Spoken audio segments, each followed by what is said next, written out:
আজকের রান্নাটা ঘ্রাণে বোড়া এক রাজকীয় পদ, চিকেন রেজালা।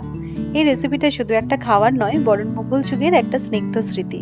রেজালার উৎপত্তি হয়েছিল মুঘল দরবারে, আর পরে এই রেসিপিটা বাংলায় আসে নবাব সিরাজউদ্দৌলার আমলে। ঢাকা ও মুর্শিদাবাদের বাবুর্চিরা রেজালাকে নিজের মতো রূপ দেয়, মশলা হালকা রেখে, স্বাদে ভারসাম্য রেখে।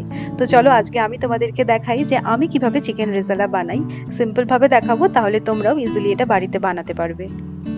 তো ফার্স্ট স্টেপে যেটা করব, চিকেনটাকে ম্যারিনেট করে নেব। তো চিকেনের মধ্যে অ্যাড করছি টক দই, স্বাদ মতো নুন, গোলমরিচের গুঁড়ো আর একটু সাদা তেল দিয়ে ভালো করে এটা মিক্স করে নিয়ে মোটামুটি 1 ঘন্টার জন্য ম্যারিনেট করলেই এনাফ। চিকেনের পিসগুলো তোমরা একটু বড় রাখতে পারো, আমি মিডিয়াম সাইজের রেখেছি। আর আমি হাত দিয়ে এটা মিক্স করার জন্য কমফোর্টেবল, তোমরা চাইলে স্পুন দিয়েও এটা ভালো করে মিক্স করে নিতে পারো।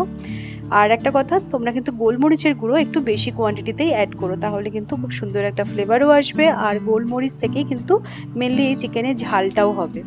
নেক্সট স্টেপে আমি পেঁয়াজটা বেটে নিচ্ছি। এখানে কিন্তু বাটা পেঁয়াজই ইউজ করা হবে। তো চিকেন কোয়ান্টিটি আছে হচ্ছে 750 গ্রাম, আর তার জন্য আমি বড় সাইজের 3টে পেঁয়াজ ইউজ করেছি। চিকেন রেজালায় কিন্তু কাজু আর চারমগজ বাটার পেস্টও ইউজ করতে হবে, আর সেই কারণে দেখো আমি কাজু আর চারমগজটা না একটু ঈষৎ উষ্ণ জলে সোক করে রেখেছিলাম, আর তারপরে এটাও খুব একটা স্মুথ পেস্ট বানিয়ে নিয়েছি। এবার একটা প্যানে সাদা তেল অ্যাড করলাম, আর তার মধ্যে দিয়ে দিলাম গোটা গোলমরিচ আর গোটা গরম মশলা, আর 4টে মতন আমি শুকনো লঙ্কা অ্যাড করলাম। একটু নাড়াচাড়া করে নেব, খুব সুন্দর একটা অ্যারোমা বেরোবে। আর তারপরে দেখো পেঁয়াজ বাটাটা অ্যাড করছি।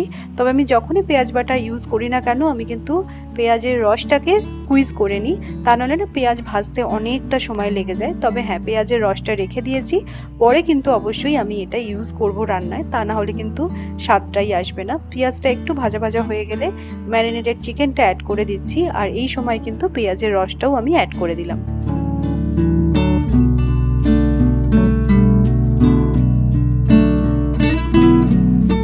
দশ থেকে 12 মিনিটের জন্য নাড়াচাড়া করে নিয়েছি চিকেনটা। যখন চিকেনের কালারটা একটু চেঞ্জ হয়ে আসবে, সেই সময় কিন্তু কাজু বাদাম আর চারমগজ বাটার যে পেস্টটা বানিয়েছিলাম সেটাও এর মধ্যে অ্যাড করে দেব। এই রান্নাটা যে খুব কষিয়ে রান্না করতে হবে সেরকম কিন্তু একদমই নয়, একদম হালকা লাইট হবে রান্নাটা, একটুখানি হালকা পাতলা ঝোল থাকবে। তো দেখো অ্যাড করার পরে আমি এর মধ্যে শুধুমাত্র ড্রাই স্পাইসেস অ্যাড করেছি, ধনে গুঁড়ো আর বেশ কিছুটা আবারও গোলমরিচের গুঁড়ো অ্যাড করে ভালো করে নাড়াচাড়া করব। তারপরে এর মধ্যে তোমরা চাইলে একটু দুধও অ্যাড করতে পারো, বাট আমি আর সেটা অ্যাড করি না। আমি নর্মাল ঈষৎ উষ্ণ জল অ্যাড করে চাপা দিয়ে দেবো, যাতে চিকেনটা ভালোভাবে কুক হয়।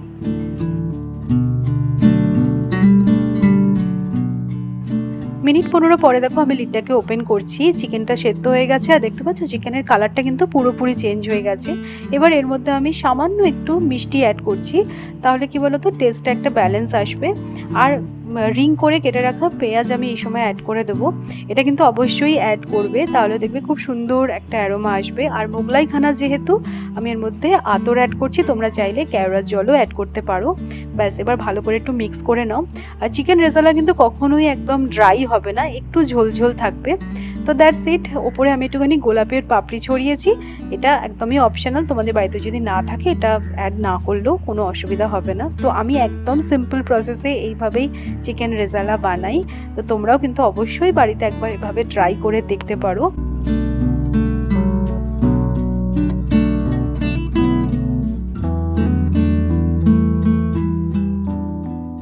তো অবশ্যই এই চিকেন রেজালার রেসিপিটা ট্রাই করে দেখো। আমি জানি অনেকেরই চিকেন রেজালা ফেভারিট, আর আমার তো মনে হয় নান, রুমালি রুটি অথবা পরোটা দিয়ে খেলে আরও বেশি ভালো লাগবে। আর যারা যারা এই রেসিপিটা ট্রাই করবে আমাকে ইনস্টাগ্রামে ছবি পাঠিও, তাহলে আমার খুব ভালো লাগবে। তো চলো, ইন্টারেস্টিং ভিডিও তোমাদের সাথে আবারও আমার দেখা হচ্ছে, ততক্ষণের জন্য টাটা।